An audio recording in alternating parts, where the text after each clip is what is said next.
Hello student, this is Mala and welcome to my channel Chemistry with Mala ma'am. Student, जो हम acid base की topic कर रहे थे उसी में हमारा आज नेक्स्ट टॉपिक है how do acid and bases react it's other. Acid और बेस आपस में जब रिएक्ट करते हैं तो वो क्या फॉर्म करते हैं। स्टूडेंट, इससे पहले हमने केमिकल प्रॉपर्टीज देखी थी एसिड एंड बेसिस की, जो वही जो हमारा कंटिन्यू चल रहा है, जिसमें हमने पहले फर्स्ट मेटल के साथ रिएक्शन देखा, देन हमने हाइड्रोजन कार्बोनेट के साथ रिएक्शन देखा। लेकिन अब हमको देखना है कि एसिड और बेस का जब हम अपन आपस में रिएक्शन करवाते हैं तब हमें क्या मिलता है।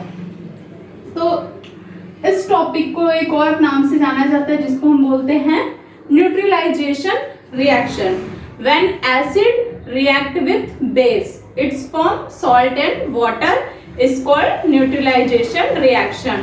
Actually, acid और base आपस में जब combine होते हैं तो ये एक दूसरे के इफेक्ट को खत्म कर देते हैं, न्यूट्रलाइज कर देते हैं और क्या बनाते हैं, सॉल्ट एंड वाटर। इस रिएक्शन को ही हम कहते हैं न्यूट्रलाइजेशन रिएक्शन। तो एक डेली लाइफ में इसका एक एग्जांपल देना है हम, जैसे कि आप सबको पता है कि हमारे स्टमक में HCl प्रेजेंट होता है। HCl एक स्ट्रॉन्ग एसिड है, सबने पढ़ा होगा। जब एसिड बेस के जनरल इंट्रोडक्शन में हमने बताया था हाइड्रोक्लोरिक एसिड, वो क्या होता है, एक स्ट्रॉन्ग एसिड होता है जो कि हमारे पेटों में है ना, हमारी स्टमक में प्रेजेंट होता है। अब आप लोग ये सोचते होंगे हमारा पेट जलता क्यों नहीं है, तो इसको प्रोटेक्ट करने के लिए भी होते हैं। म्यूकस जो होता है हमारे स्टमक में वो HCl से हमको प्रोटेक्ट करता है। तो कभी कभी ऐसा होता है कि हम कहते हैं कि हमें एसिडिटी हो गई है ना, एसिडिटी। इसका मतलब ये होता है कि हमारे जो पेट में एसिड की क्वांटिटी, जो एसिड का सेक्रेशन बढ़ गया है। तब हम इस केस में क्या करते हैं, इस केस में जनरली सबने इनो का नाम सुना होगा अपने अपने घरों में, है ना। तो क्या करते हैं, जब एसिडिटी बढ़ जाती है तब इनो लेते हैं। तो इनो क्या है, एक्चुअल में बच्चों हमारे पेट में तो एसिड प्रेजेंट है और इनो जो होता है वो बेस का काम करता है। तो जब एसिड और हमने जो इनो लिया वो बेस है, तो ये दोनों आपस में जब मिल गए तो वो क्या करते हैं, एक दूसरे के इफेक्ट को खत्म कर देते हैं। ना एसिड एसिड रहता है और ना ही बेस बेस रहता है, दोनों की प्रॉपर्टी जो होती है वो खत्म हो जाती है। तो इस रिएक्शन को हम बोलते हैं न्यूट्रलाइजेशन रिएक्शन। तो वैसे ही हमारे पेट के अंदर रिएक्शन होता है और हमारी एसिडिटी खत्म हो जाती है, क्योंकि वहां पे हमारे पेट में न्यूट्रलाइजेशन रिएक्शन होता है और एसिड का इफेक्ट कम हो जाता है, वहां पे सॉल्ट और वाटर का फॉर्मेशन हो जाता है। तो आइए हम इसका रिएक्शन मैकेनिज्म देखते हैं। तो HCl जो कि एक स्ट्रॉन्ग एसिड है जिसको हम हाइड्रोक्लोरिक एसिड कहते हैं।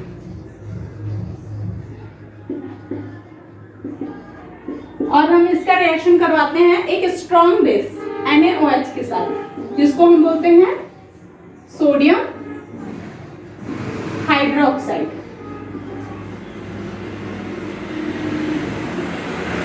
अब इन दोनों का आपस में रिएक्शन, हमने कहा सॉल्ट का फॉर्मेशन होता है जिसको हम बोलते हैं सोडियम क्लोराइड। सबको पता है बच्चों सोडियम क्लोराइड क्या है, सॉल्ट है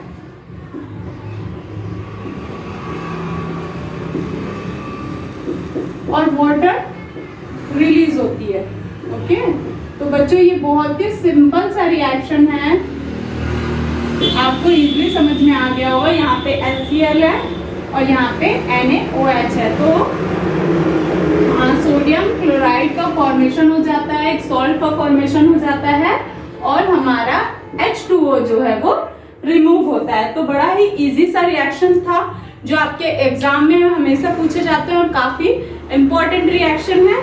तो आई होप कि आप लोगों को सबको ये समझ में आया होगा। Okay, thank you students. अब हम देखते हैं ionisation of acid and base. तो बच्चों जो था हमारा ionisation of acid and base, तो इसके नेचर को समझने के लिए जो हमारा एक्चुअल में एसिड और बेस के बिहेवियर को समझने के लिए अर्नियस ने एक ऑब्जर्वेशन किया था, ठीक है। उनके अकॉर्डिंग हम आयोनाइजेशन को समझ सकते हैं। ऐसे नॉर्मल टर्म्स में देखा जाए तो आयोनाइजेशन मतलब आयंस, ठीक है।